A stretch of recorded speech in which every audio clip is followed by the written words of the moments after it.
천신만고 끝에 도착한 북경. 그러나 조선 사행단을 기다리고 있는 건 뜻밖의 소식이었습니다. 황제가 만리장성 밖 열하에 있다는 소식이 전해진 것이죠. 더군다나 황제의 특별한 총애로 사행단은 결국 열하로 가게 되는데요. 북경이 목적이었던 연암은 망설이다가 정사 박명원의 권유로 합류하게 됩니다. 조선의 그 누구도 가보지 못한 길 열하. 그것은 고행일까요? 행운이었을까요?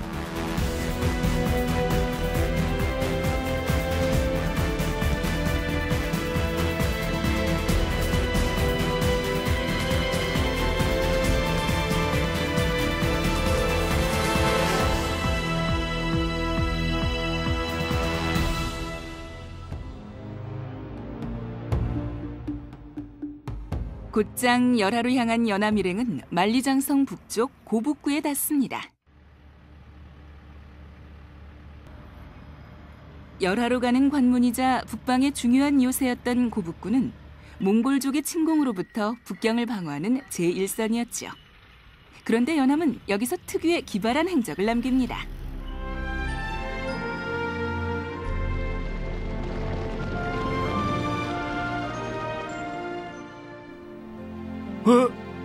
어찌 그러십니까?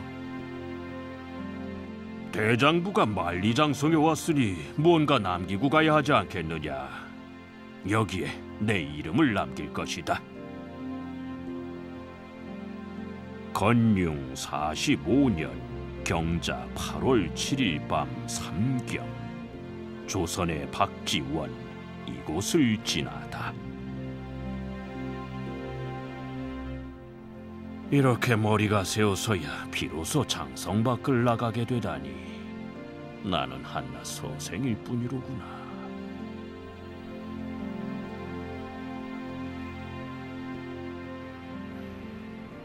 열하행은 결코 녹록지 않았습니다. 하물며 하룻밤 9번 강을 건너는 일은 예사였죠. 이런 험난함 속에서 연암은 두려움을 극복하는 방법을 터득하게 되는데요. 들어보시죠.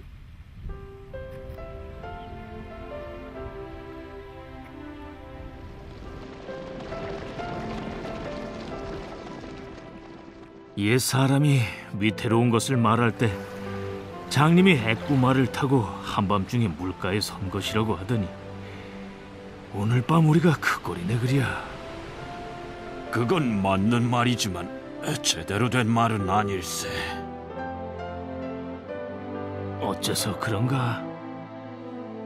장님을 보는 사람은 눈이 성한 사람이라 장님을 보고 스스로 그 마음에 위태로움이 생기는 거라네. 하지만 장님은 결코 위태로움을 느끼지 않지. 장님은 그야말로 눈에 아무것도 보이지 않는데 대체 뭐가 위태롭게 생각되겠나. 보는 것 자체가 위험하지. 그건 결국 자기 눈이 아는 것의 유일한 창이라고 믿는 데서 온다는 말일세. 그러니 다들 위태롭고 싶지 않거든 지금부터 눈을 꼭 감고 강을 건너도록 하게나.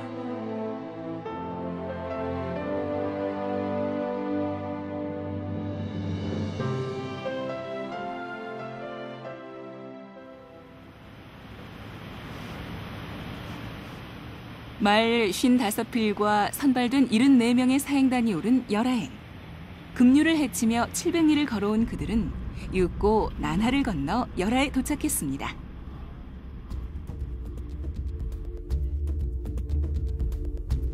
열하는 놀라움의 시작이었죠. 비바람 몰아치듯 사방에서 몰려드는 각국의 조공 행렬이 땅을 흔들 만큼 쇄도하고 있었던 겁니다. 심신은 지치고 힘들었지만 연암 일행은 열하에 도착했다는 안도감을 느낍니다.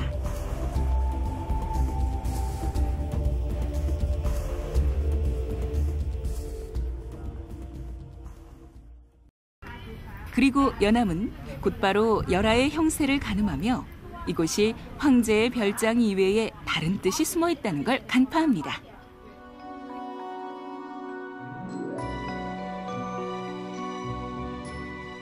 열하는 장성 밖의 궁벽한 땅이다. 촌자는 무엇이 아쉬워서 이 변방에 거칠고 황폐한 땅에 와서 거하는 것일까? 명목은 비서라 하지만 사실은 촌자가 직접 변방을 방비하기 위한 것이다.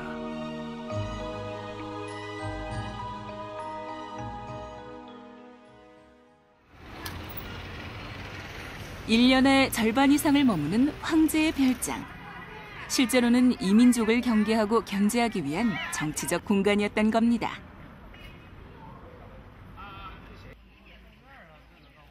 거대한 피서산장의 성벽에서 짐작할 수 있듯 열하는 청의 여름 수도이자 제2의 정치 중심지였던 거죠. 피서산장의 성벽은 엄청난 규모를 자랑하는데요. 성벽의 길이는 장장 10km, 또 하나의 장성인 셈입니다.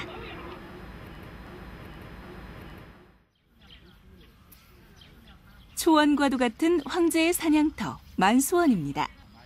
활과 화살로 천하를 평정한 정권답게 피서산장 안에는 언제나 말을 타고 활을 쏠 수 있는 사냥터가 있었는데요. 당시 사냥은 오락이 아닌 군사훈련의 연장이었습니다.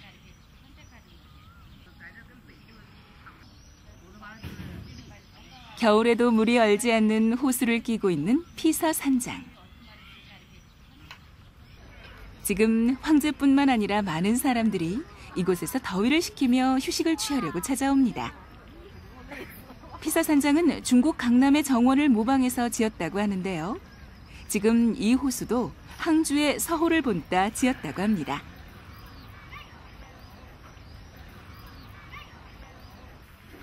이 작은 호수에서 열하라는 이름이 탄생했는데요.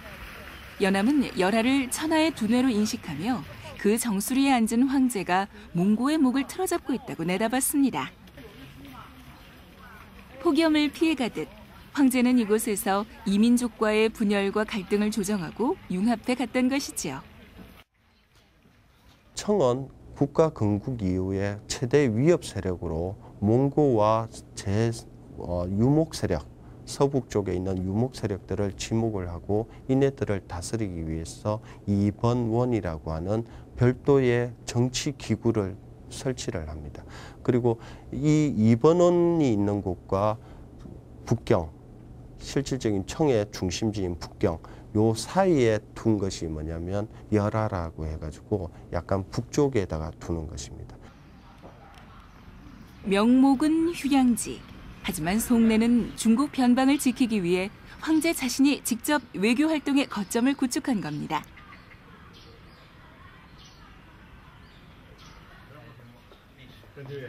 피서산장은 자금성보다는 규모는 작지만 정치 활동이 순조롭게 진행될 만큼 모든 정치기구가 있던 공간이었습니다. 화려한 장식 없이 소박하게 꾸며진 이곳이 바로 황제가 진무를 보던 장소입니다. 황제는 태평한 휴가 대신 각국의 사신을 접견하며 정무를 보았던 것이죠. 淡泊京城殿呢是我们正宫区的主殿啊，它是相当于北京故宫的太和殿，是皇帝上朝处理政务、接见外国使臣的地方啊。在这里呢，曾经接见过英国的使臣马格尔尼。第二位呢就是西藏的政教首领六世班禅，第三位呢就是蒙古图尔扈特部首领沃巴西的回归啊，他们都在这里避暑山庄受到乾隆皇帝的接见。 국제적 정치 도시였던 열하엔 몽고, 티베트 등 외교 사절이 홍수를 이루었는데요. 당시 이 터에 있던 청음각에서 그들을 위한 연희가 열렸습니다. 조선 사신들도 이곳에서 만찬을 즐겼지만 사신이 아니었던 연암은 담 넘어 구경만 했다죠. 열하의 문묘입니다. 공자를 모신 사당이죠. 당시 중국 3대 문묘라고 불릴 만큼 엄청난 규모를 자랑하는 곳이었다고 하지만 현재 복원 공사 중이어서 옛 모습은 볼 수 없었습니다. 이곳이 연암을 포함한 조선 사행단의 숙소였습니다. 연암은 대부분의 시간을 여기서 보내게 되죠.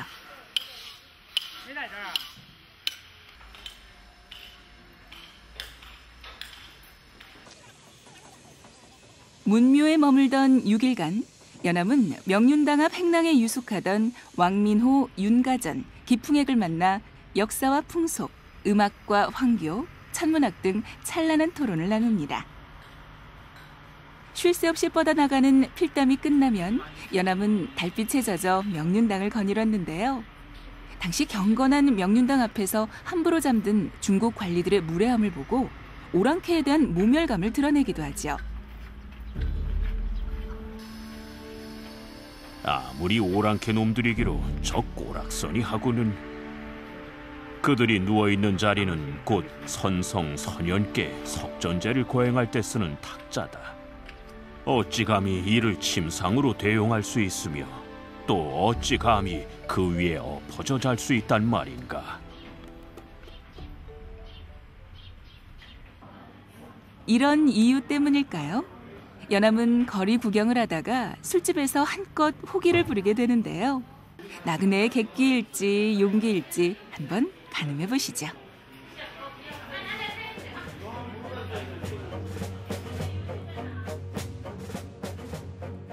데우지 말고 찬술 넉량을 주시게. 술잔이 콩알만 했어야 맛이 나겠나? 얼른 가서 큰 술잔으로 내오시게. 조선 사람은 술 마시는데도 호기로운 법이지. 오랑캐처럼 한여름에도 술을 데워 마시거나 잔을 홀짝거리며 술을 마시지 않는 법이지. 어떤가 조선의 기세가 자네들 오랑캐 기세에 비할 바가 아니지.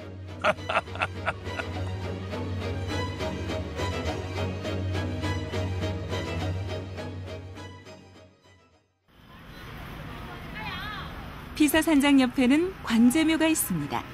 중국 땅이면 여느 곳에서든 만날 수 있는 풍경이 바로 이 관제묘인데요. 마침 촬영팀이 갔을 때 관운장을 위한 재래의식이 진행되고 있었습니다.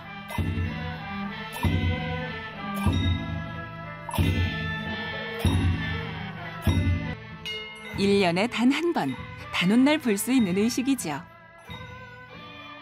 군신으로 탈바꿈한 관우의 모습입니다. 반달 모양으로 휜 이 칼이 바로 관우가 등에 메고 다녔다는 청룡 언월도인데요. 이 칼을 갈아주는 의식이라고 하네요. 도사는 정성껏 제문을 올리고 관광객에게도 축원을 빌어줍니다.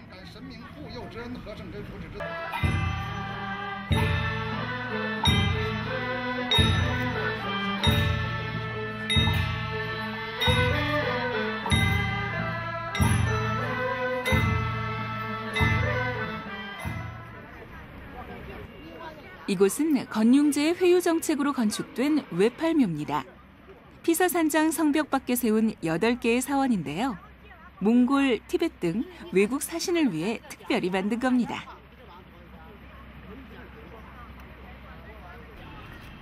티벳의 포탈라 궁을 모방해 만든 보타 종승지묘는 건융제 60세 생일을 축하하기 위해 찾아온 달라이라마를 위해 건축했는데요.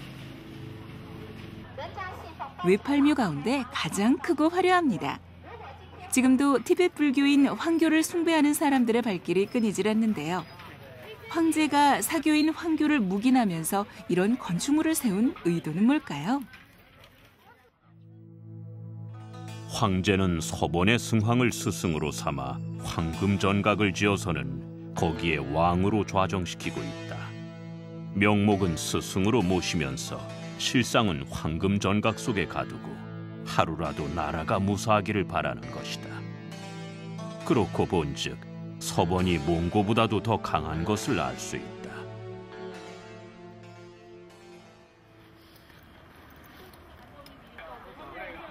황제는 몽골과 중국 내지에서도 황교 포교 활동을 장려할 만큼 티벳 불교를 적극 옹호했는데요.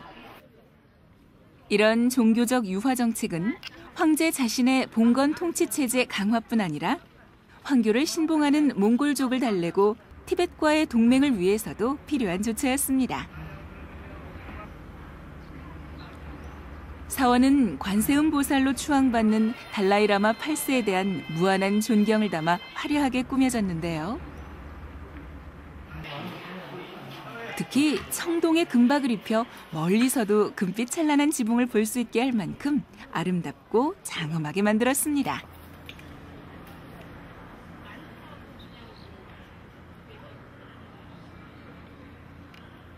청이 숭상하는 불교적인 모습, 이것뿐만이 아니라 서역에서 들어온, 그러니까 서방에서 들어온 기독교 세력까지도 이곳에 들어옵니다.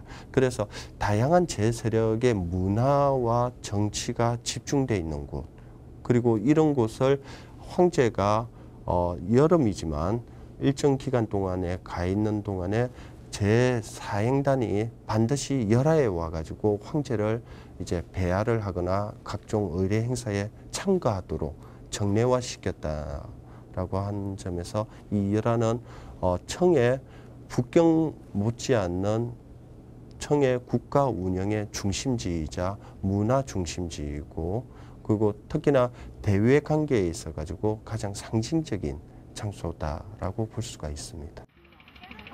이곳은 판첸라마 6세를 위해 지은 수미 복수 지묘입니다. 황교는 달라이와 판첸 두 성인을 모셨는데요. 건륭제는 이 수미 복수 지묘를 짓고 자신의 70세 생일에 판첸라마를 초대했습니다. 연암은 이곳에서 황제가 승려를 평등리로 대접하는 것에 충격을 받게 됩니다. 이뿐인가요? 황제는 조선 정사에게 판첸을 접견하라는 명을 내립니다.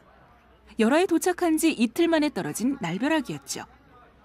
유교를 국가 통치 이념으로 삼는 조선 사신단이 외국의 승려를 만나는 것은 국책을 흔들 만큼 엄중한 일이었습니다.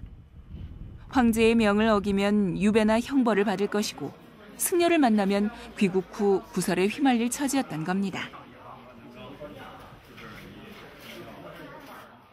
연암은 이미 이제 유학자들은 불교에 대해서는 이미 성리학에서 한번 극복이 된 사상이라는 인식이 팽배해 있었고, 또 당시에 이제 청나라에 널리 퍼져 있던 라마 불교에 대해서도 어떤 특별한 그 역사적인 전망이나 가능성을 발견하지 못했던 것으로 보입니다. 아마 이런 것들이 이제 판첸라마나 열하에 있는 여러 가지 이제 라마 불교에 대해서 좀 부정적인 인식을 갖게 되었던 요인이 아닌가 싶고요. 궁여지책 회피를 해보지만 황제의 뜻은 확고했습니다. 결국 사신들은 판첸을 만나죠. 연암도 함께였습니다. 이곳은 조선 사신단이 판첸라마를 접견했던 길상 법회전입니다.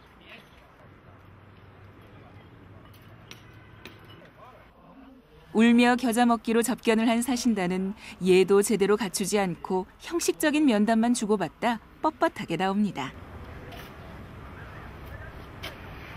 하지만 접견을 마친 사신 일행은 고민에 빠집니다. 판첸이 답례로 준 불상을 어떻게 처리해야 할지 대책이 없었기 때문이죠.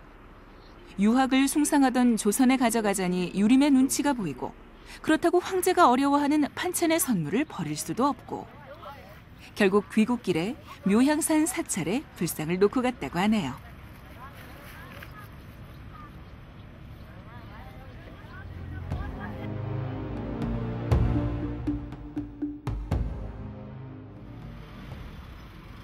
이제 연암 일행은 보름간의 열하행을 마치고 다시 북경으로 돌아옵니다.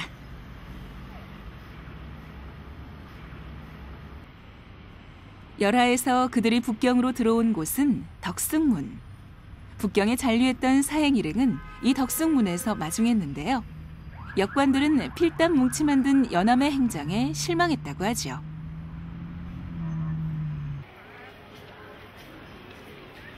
연암은 다시 만난 북경에서 자유를 만끽하며 활보합니다. 열하가 특별한 보너스였다면 북경은 지식과 문명에 목이 마른 연암에게 천하의 수재들과 소통할 수 있는 통로였기 때문입니다. 그럼 이제 연암과 함께 북경 탐방을 시작해볼까요? 이곳은 건륭제의 아버지인 옹정제가 황제가 되기 전에 거처하던 곳인데요. 옹정제가 황위에 오르면서 황제를 위한 불교 사원이 됐습니다. 북경에서 볼 수 있는 최대의 라마 사원이기도 한데요. 지금도 라마교를 믿는 중국인들이 많이 찾아와 기도와 축원을 하고 있습니다. 티베트 불교는 독자적인 발전을 거쳐 라마교라 불렸는데요. 몽골에 전파됐고 청나라 시기엔 황제의 너그러운 종교 통치 정책으로 황궁의 종교가 되기도 하면서 전성기를 누렸습니다.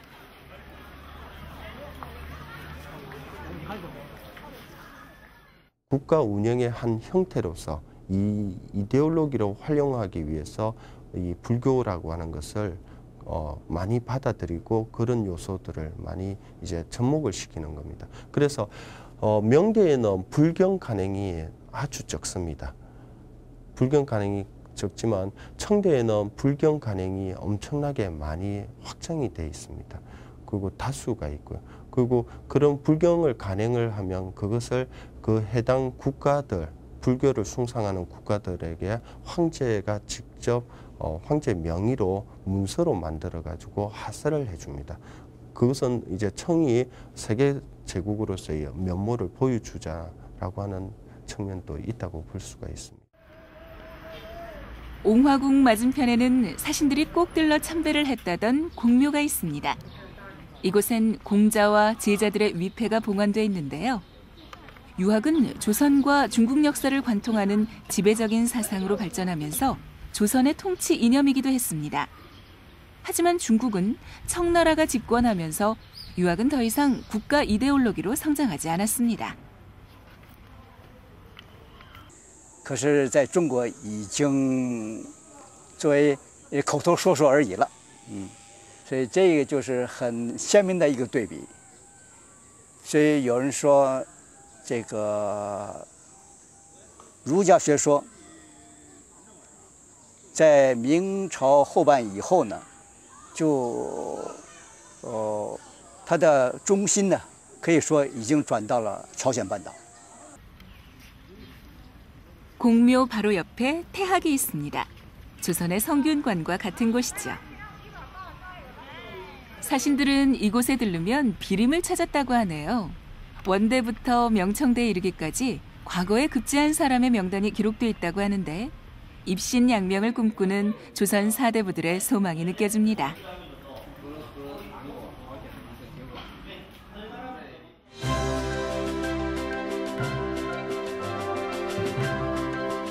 옹화궁과 태학을 지나면 또 다른 순례지가 있습니다. 바로 경산공원입니다. 이 경산공원은 황실 정원이었는데요. 산 위 만춘정에 서면 북경 시내와 고궁이 한눈에 들어옵니다.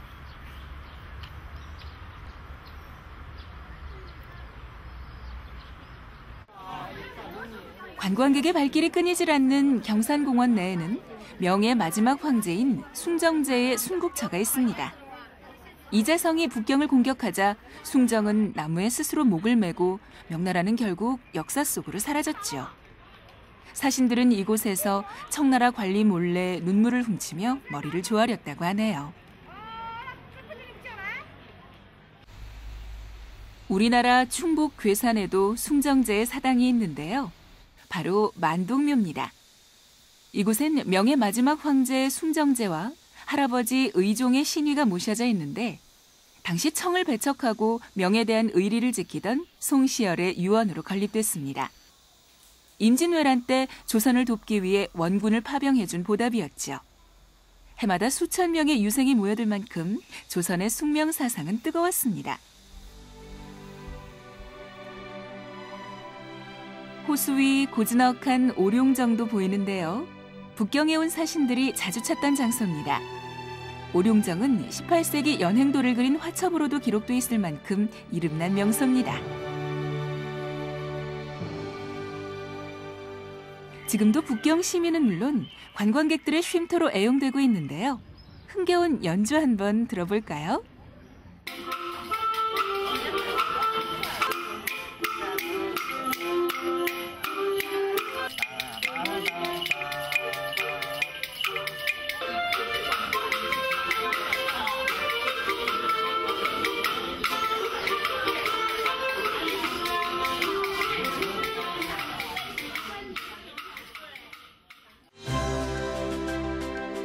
조선 사신들이 중국에 오는 가장 큰 목적과 관련된 장소를 찾아가 볼까요?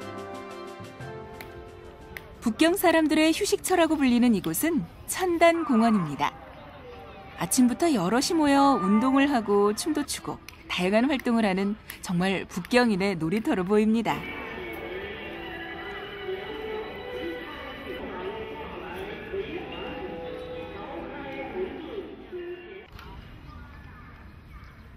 이곳은 원래 역대 황제들의 제천의식을 열던 곳인데요.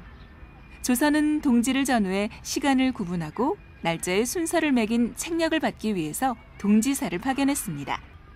황제가 천단을 지낼 땐 조선 동지사들도 반드시 나와 인사를 하던 곳이지요. 하늘의 아들인 황제는 자신의 권위와 위엄을 증명하기 위해 천단에서 하늘의 제사를 지냈는데요. 지금도 그 길을 받기 위해 제사터에 올라서는 이들이 많습니다. 천제 행사는 예법이 엄격해 매년 음력 동지에 여명 전에 거행했는데요. 황제가 직접 제를 지냈습니다. 각 건축들은 하늘을 본떠 만들어졌는데요. 3층의 처마로 된 기년전은 원형 궁전으로 매년 여름이면 황제가 풍년을 기도하는 장소였습니다.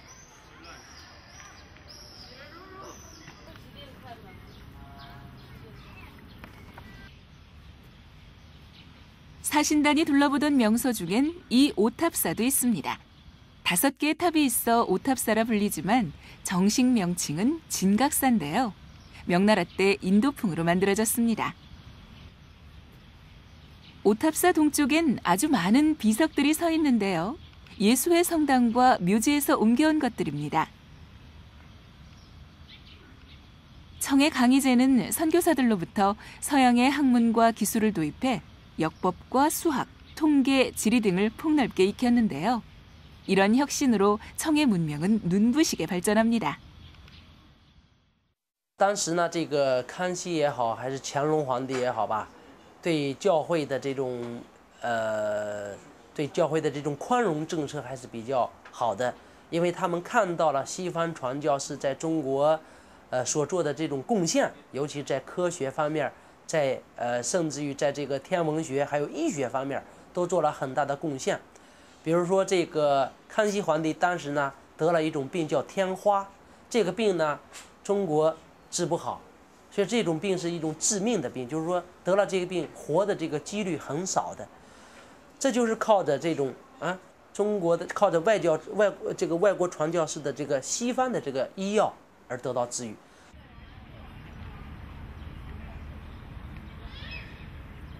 서양 선교사가 북경에 거주할 수 있는 허가를 받는 것은 중국에서 포교의 자유를 보장받는 것이나 다름없었습니다. 서양 선교사들이 중국 땅을 밟은 뒤 명말 청초, 중국은 서학의 서막에 열리게 되는데요. 황제는 선교사들에게 토지까지 하사하며 그들의 활동을 인정하기에 이릅니다.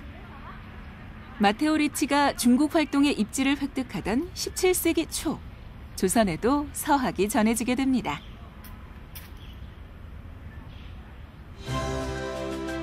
그럼 우리도 서학과 관련된 여행 코스를 따라가 볼까요? 오탑사와 이마두 묘를 지나면 이국적인 건물이 나옵니다. 과학 선진 기술을 앞세워 중국에 정착한 이탈리아 예수회 선교사인 마테오 리치는 북경에 최초의 교당을 건축하게 되는데요. 바로 천주교회인 남천주당입니다. 조선 학자들에게 남천주당은 서구 문화와 서학을 알 수 있는 직접적인 통로이기도 했습니다. 当时这个西洋的科学文化、西洋文明，这个进入到了中国大陆。它主要的这些文明是随着传教士就来到了中国大陆，所以这个在当时来说是非常先进的一种文明和文化。那么朝鲜使臣，在来到中国之后，对于这个西洋的文明、西洋文化也非常这个受到冲动，要接受它。 대체로 남천주당의 선교사들은 중국의 관리가 돼서 중국의 복록을 받기도 했는데요. 연행 당시 홍대용은 이곳에서 외국 선교사를 만나 천문 역학에 대한 깊은 지식을 교류했습니다. 당시 북학파들은 신앙으로는 천주교를 반대했지만 학문으로서의 서학은 중요하게 인식했지요. 물론 연암에게도 이곳은 문화적 충격이었습니다. 천장을 우러러보니 수없는 어린애들이 오색 구름 속에서 뛰노는데 허공에 주렁주렁 매달려 있는 것이 살결을 만지면 따뜻할 것만 같고 팔목이며 종아리는 포동포동 살이 쪘다. 구경하는 사람들이 어찌할 바를 모르며 손을 벌리고서 떨어지면 받을 듯이 고개를 젖혔다.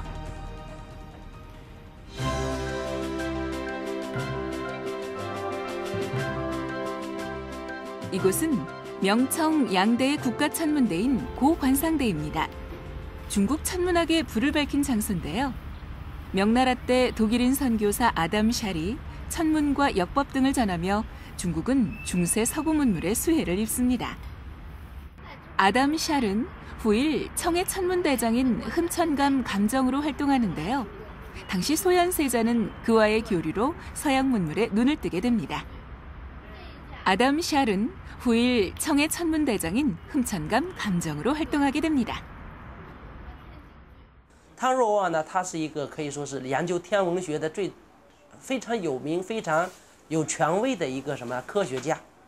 那么皇帝当时呢，那么就给他说是你说你这个西方文化啊，这个对天文有更多的这个更标准，比我们判断的更标准，你能给我们这个做一个试验吗？汤若望就说可以的。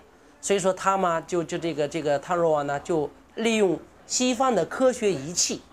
那么测试说是后天要下大雨，后来以后这些皇帝呢就坐到这儿等，那么看看后天以后是不是要下大雨，结果呢就是下大雨了。所以说这个时候开始皇帝呢非常的相信这个汤若望，最后把他呢调入到朝廷里边做了这个我们钦天监啊钦天监的这个最高的领袖。 관상대는 홍대용과 연암에게도 큰 흥미를 끌었는데요.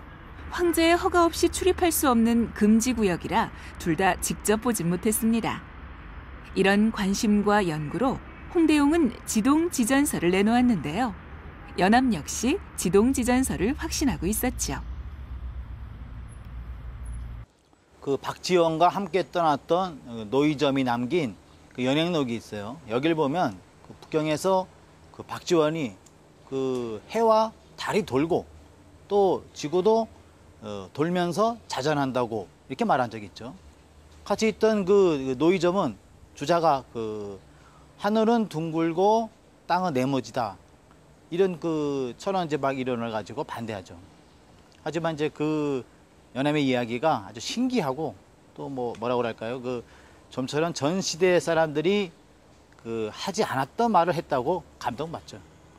또 그리고 연암이 그 매번 밖에 나갔다가 그 숙소에 돌아와서 이런 말을 했다고 해요. 그 만일 중국에 오지 않았다면 인생을 헛되이 살 뻔했다라고 이런 기록이 있습니다. 연암이 1780년 중국 연행에 다녀온 후 열하일기를 썼듯 일행이었던 노이점은 수사록을 썼습니다. 당시 연행사들은 중국 기행문을 쓰는 게 유행이었는데요.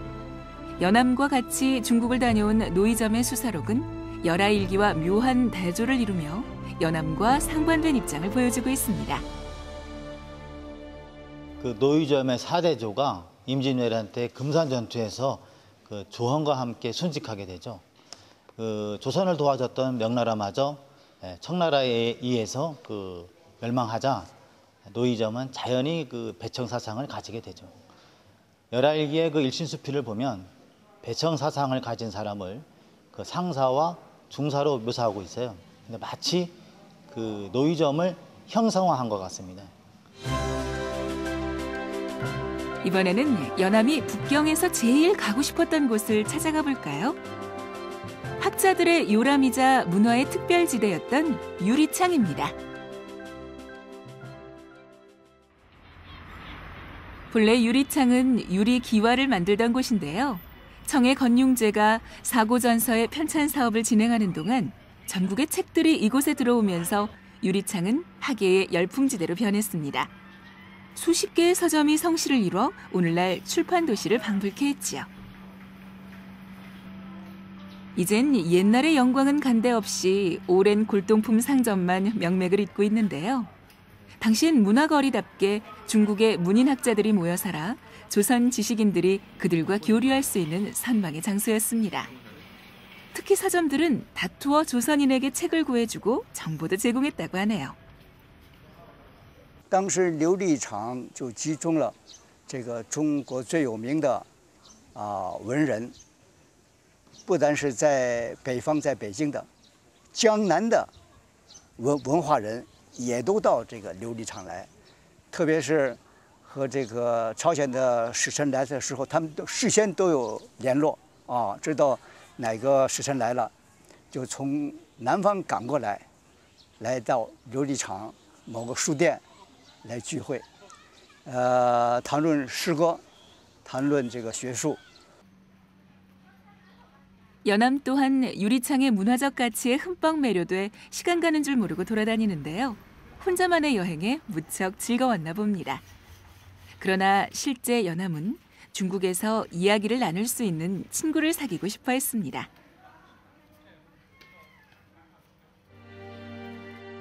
이 세상에 진실로 한 사람의 지기만 만나도 아쉬움이 없으리라. 이제 나는 유리창 중에 홀로 서 있다. 내가 입고 있는 옷과 갓은 세상이 알지 못하는 것이고 그 수염과 눈썹은 천하가 처음 보는 것이며 반남박씨는 중국 천하가 들어보지 못한 성씨다. 여기서 나는 성인도 되고 부처도 되고 현자도 되고 호걸도 되려니 이러한 미치광이 짓은 기자나 저벼와 같으나 장차 어느 지기와 이 지극한 즐거움을 논할 수 있으리요.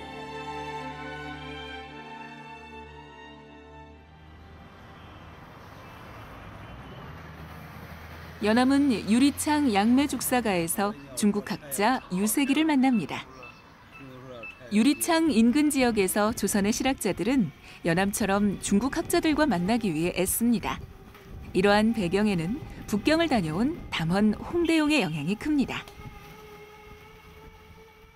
새로운 문물과 서학에 관심이 많았던 당시 조선의 실학자들에게는 신학문을 빠르게 접할 수 있었던 중국 학자와의 만남을 고대할 수밖에 없었겠지요.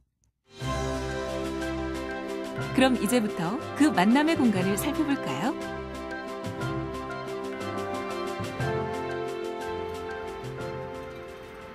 간징후통. 이 골목은 홍대용과 중국 선비 반정균과 엄성, 육비 등을 만나 우정을 맺게 된 곳인데요. 당시 홍대용은 엄성과는 3대에 걸쳐 친분을 쌓습니다. 현재 도시 정비로 소멸되고 아주 일부만 남아 아쉬움이 남아있지요. 홍대용은 북학파 중 제일 먼저 북경에 와 청나라 학자들과 교류하며 박제가, 유득공, 이덕무 등 조선과 청의 지식인 교류에 물꼬를 튼 주인공인데요. 이 일대의 천승점 여관에서 만남을 가졌다고 합니다. 그럼 이곳에서 평생을 사셨다는 주민의 말을 들어볼까요? 又干净又好。过去那会儿，我刚去北京市，我告诉你，原来刚解放那会儿，我告诉你，那毛主席领导那会儿，是吗？都无影城，特干净，特好。这现在这不都拆了吗？你看拆了，又给垒上墙把那些。这北京市这是中心呐，你想这道理，离天安门不远。对。 走着都用个20分钟到天安门了。以前古代这边有没有附近有没有旅馆？这附近呢？以前有过吗？有，多了去了。一拐弯那这个旅馆，现在都拆的都拆了。这前边一过去。从这儿一出这胡同一拐弯，那旅馆大了些了。哦，是吗？ 조선과 중국, 학술과 문화의 상호 교류가 가능했던 이 현장은 이제 기억 속으로 사라지고 말겠지요.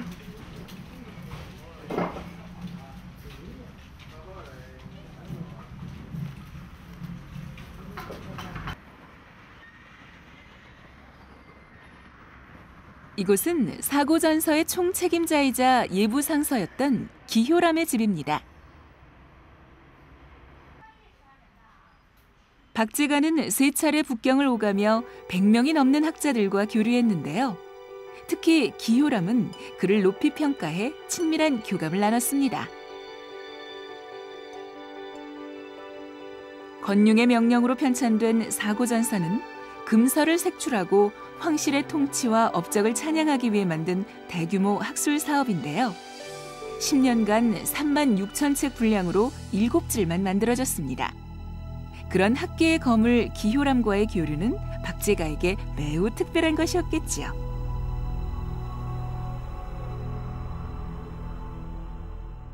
이곳은 유리창 인근의 관음사가인데요. 양주 8괴의 한 사람인 화가 나빙이 거주하던 공간입니다. 나빙은 박제가 유득공과 친분을 나눴는데요.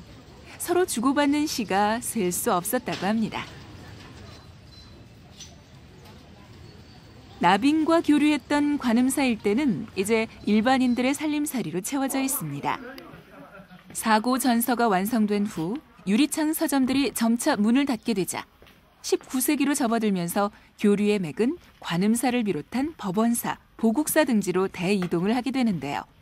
이들 공간 역시 덧없이 사라지고 있습니다.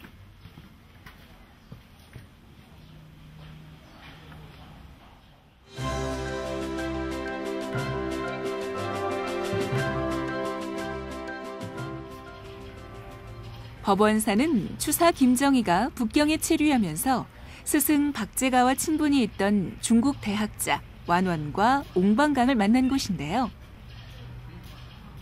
완원과 사제지간을 맺고 이들로부터 금성문의 감식법과 서법을 익혔습니다. 19세기경 법원사를 통해 다양한 교류를 가진 김정희는 귀국 전 법원사에서 전별연을 갖기도 했죠.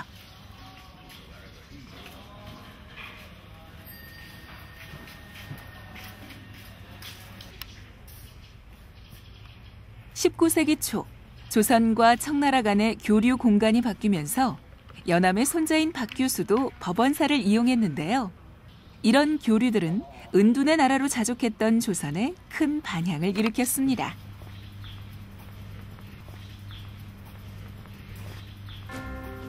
국경을 맞댄 가까운 이웃 중국.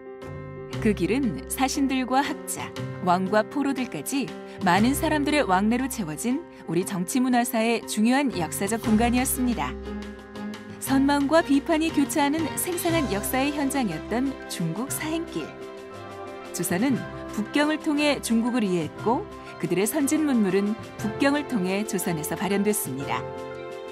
조선의 수많은 문인을 통해 중국 문단은 풍부해졌고 중국을 통해 조선 실학은 사상적 근원을 형성하며 진보하고 발전해갔습니다.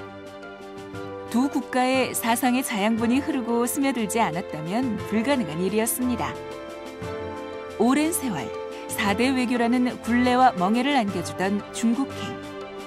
그러나 그 길은 새로운 문물을 탐구했던 열정의 유산으로 빛날 겁니다.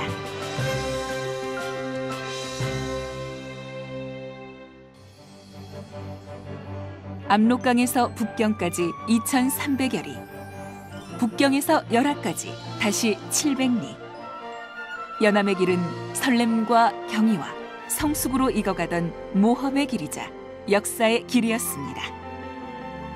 중국의 문명은 연암에겐 새로운 태양과도 같았고 또 다른 세상으로 향하는 통로였습니다. 기나긴 피륙같이 한 올 한 올 섬세한 열하일기. 그것은 낯선 세계 체험을 통해 쓰디쓴 역사의 현장을 결합한 연암의 통찰이자 큰 세상으로 나아가고자 한 외침이었습니다.